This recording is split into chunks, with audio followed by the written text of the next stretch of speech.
मित्रांनो, आपण आपल्या भावना, आपल्याला जे काही सांगायचे असेल ते आपण स्वामींना किंवा अन्य कोणत्या देवांना आपण ते प्रार्थनेच्या स्वरूपातून सांगू शकतो. मित्रांनो, आजच्या या व्हिडिओमध्ये आम्ही तुम्हाला एक अशी स्वामींची प्रार्थना सांगणार आहे, जी प्रार्थना तुम्ही रात्री झोपण्याच्या आधी स्वामींच्या समोर बसून स्वामींसमोर हात जोडून ती प्रार्थना एकदा नक्की म्हणा आणि मग झोपा. मित्रांनो, ही प्रार्थना काही अशी आहे.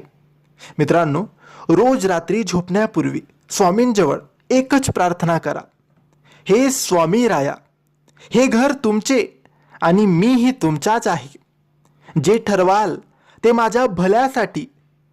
काहीही करा, पण माझे मन विचलित होऊ देऊ नका आणि जी सेवा करवून घेताय त्यात खंड पडू देऊ नका.